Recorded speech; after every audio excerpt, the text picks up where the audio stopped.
안녕하십니까? 인생의 복잡한 문제들을 말씀으로 단칼에 해결해주는 김종근 목사의 쾌도 남마입니다.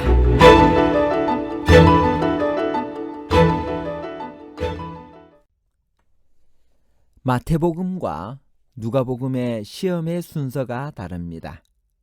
누가복음이 마태복음보다 나중에 기록되었다면 누가는 무슨 이유로 시험의 순서를 바꾸었을까요? 마태복음과 누가복음의 예수님이 받은 시험의 순서가 다른 것은 우연인가요? 아니면 특별한 의미가 있기 때문인가요? 우연과 특별한 의미에 관한 복잡한 문제를 하나님 말씀의 가르침으로 명쾌하게 해결해 드리겠습니다. 예수께서 성령의 충만함을 입어 광야에서 40일 동안 성령에 이끌리시며 마귀에게 시험을 받으셨다고 누가복음은 기록했습니다. 성령에게 이끌리셨다는 말은 무슨 의미인가요? 누가복음 4장 1절 예수께서 성령의 충만함을 입어 요단강에서 돌아오사 광야에서 40일 동안 성령에게 이끌리시며, 예수님이 수동적으로 이끌리셨다는 말이 아니라 예수님의 시험을 성령께서 주도하셨다는 것을 강조한 표현입니다. 이것은 예수님의 시험이 우연이나 갑자기 일어난 사건이 아니고 하나님의 계획과 섭리에 의하여 이루어진 것임을 알려줍니다. 예수께서 시험을 자청하신 것도 아니고 성령이 그를 억지로 광야로 끌어낼 수도 없었습니다. 예수께서는 그의 공생애를 시작하시기 전에 아담이 사탄의 유혹을 받아 실패한 바로 그 시험에서 승리하심으로 사탄의 세력을 분쇄할 것임을 온 우주에 선포하신 것입니다. 그는 절대 고독의 장소인 광야로 가서 40일을 금식하시고 아담보다 불리한 가장 연약한 인성의 처지에서 사탄에게 승리하셨습니다. 예수님을 시험한 마귀라는 존재는 누구인가요? 그 정체는 무엇인가요? 오늘날 우리와는 어떤 관계가 있나요? 누가복음 4장 2절 마귀에게 시험을 받으시더라.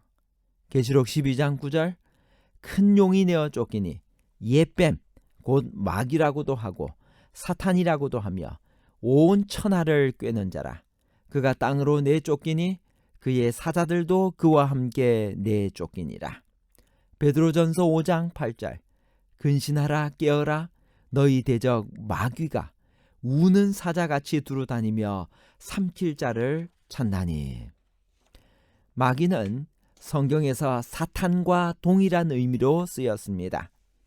악이 언제부터 우주에 존재하게 되었는지, 왜 완전하게 창조된 우주에 사탄이 존재하게 되었는지는 우리의 이해력을 뛰어넘는 신비에 쌓여 있습니다.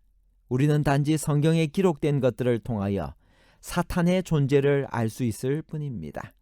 성경은 두로와 바벨론 왕의 영화와 몰락을 상징적으로 사용하여 사탄의 존재를 언급하면서 이 우주에 어떻게 악이 존재하게 되었는지를 설명하고 있습니다. 사탄은 계명성 혹은 루시퍼라고 불리는 천사장이었습니다. 아침의 아들 루시퍼는 덮는 그룹들 가운데 으뜸이었으며 흠이 없었습니다. 그러나 하나님처럼 높아지고자 한 그의 교만이 우주의 죄를 가져왔습니다. 그는 성경에서 큰 용, 옛뱀, 마귀, 사탄으로 불립니다. 사탄은 어떤 교묘한 말로 그의 시험을 시작했나요? 누가복음 4장 3절 내가 만일 하나님의 아들이거든 이 돌들에게 명하여 떡이 되게 하라. 내가 만일 하나님의 아들이거든 이란 말은 교묘하게 의심을 일으키는 말입니다. 아무리 빛나는 천사의 모습을 하고 왔더라도 이 말 한마디로 그의 정체가 사탄임이 폭로되었습니다. 에덴 동산에서 아담과 하와를 유혹할 때도 사탄은 같은 수법을 사용했습니다. 첫 번째 시험은 무엇이었나요? 이것은 무엇에 대한 공격인가요? 예수님의 대답은 무엇이었을까요? 누가복음 4장 3절에서 4절. 마귀가 이르되 내가 만일 하나님의 아들이거든 이 돌들에게 명하여 떡이 되게 하라. 예수께서 대답하시되 기록된 바 사람이 떡으로만 살 것이 아니라 하였느니라. 사탄은 광명한 천사의 모습으로 예수님에게 접근했을 것입니다. 그리고 인간의 치명적 약점을 공격했습니다. 첫 번째 시험은 굶주림에서 벗어나고 싶은 인간의 본능적 육체적 약점을 이용한 것입니다. 두 번째 시험은 무엇이었나요? 누가복음 4장 5절에서 8절. 마귀가 또 예수를 이끌고 올라가서 순식간에 천하만국을 보이며 이르되 이 모든 권위와 그 영광을 내가 내게 주리라. 이것은 내게 넘겨준 것이므로 내가 원하는 자에게 주노라. 그러므로 내가 만일 내게 절하면 다 내 것이 되리라. 예수께서 대답하여 이르시되 기록된 바 주 너의 하나님께 경배하고 다만 그를 섬기라 하였느니라. 세 번째 시험은 무엇이었나요? 누가복음 4장 9절. 또 이끌고 예루살렘으로 가서 성전 꼭대기에 세우고 이르되 내가 만일 하나님의 아들이거든 여기서 뛰어내리라. 누가복음의 시험의 순서와 마태복음의 시험의 순서가 왜 다를까요? 누가복음과 마태복음의 시험의 순서가 다릅니다. 마태복음에는 두 번째 시험이 마귀가 예수를 거룩한 성으로 데려가 성전 꼭대기에 세우고 뛰어내리라고 권하는 것입니다.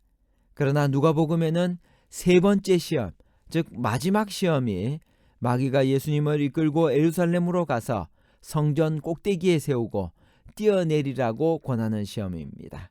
왜 두 번째 시험과 세 번째 시험이 서로 바뀌었을까요? 우연일까요? 아니면 후에 쓰여진 누가복음은 무슨 이유가 있어서 마태복음의 순서를 바꾸었을까요? 공감복음에서의 기자들, 즉 마태, 마가, 누가 중에서 오직 마태만 예수님의 제자였고 마가와 누가는 제자가 아니었으므로 그들은 각자가 가지고 있는 자료와 제자들에게 직접 들은 이야기들에 의지하여 그들의 복음서를 기록했을 것입니다. 시험의 스케일이라든지 강도로 보아 떡, 성전은 천하 만국으로 이어지는 마태복음의 시험 순서가 정상적인 차례인 것 같습니다. 그리고 마태만이 직접 예수께 그 이야기를 들었을 것이므로 제일 신빙성이 있다 하겠습니다. 만일 복음서가 마가복음, 마태복음, 누가복음의 순서로 기록되었다면 마태의 순서를 알고 있었을 누가는 왜 시험의 순서를 일부러 바꾸어 예루살렘 성전 꼭대기의 시험을 마지막에 두었을까요? 누가에게 있어서 예루살렘과 그 안에 있는 성전은 특별한 의미를 가지고 있었습니다. 누가는 예루살렘에 대해 31번 언급했는데 이것은 마태가 13번, 마가가 10번, 요한이 12번 언급한 것에 비해서 거의 3배 이상 사용한 것입니다. 누가에게 있어서 예루살렘은 구속사에 있어서 운명의 도시였습니다. 하나님께서 그의 아들의 순환을 통해서 구속을 완성하시는 도시요, 성령의 강림으로 교회가 탄생하는 도시였습니다. 그리고 성전은 예루살렘의 중심이요 그 모든 것이 이루어지는 구속사의 핵심이요 거룩한 곳이었습니다. 누가복음은 예루살렘 성전에서 시작하여 성전으로 끝납니다. 즉 성전에서 봉사하다가 가브리엘 천사를 만나는 침례 요한의 아버지 사가랴의 이야기로 시작하여 늘 성전에 있어 하나님을 찬송하리라는 말씀으로 끝을 맺습니다.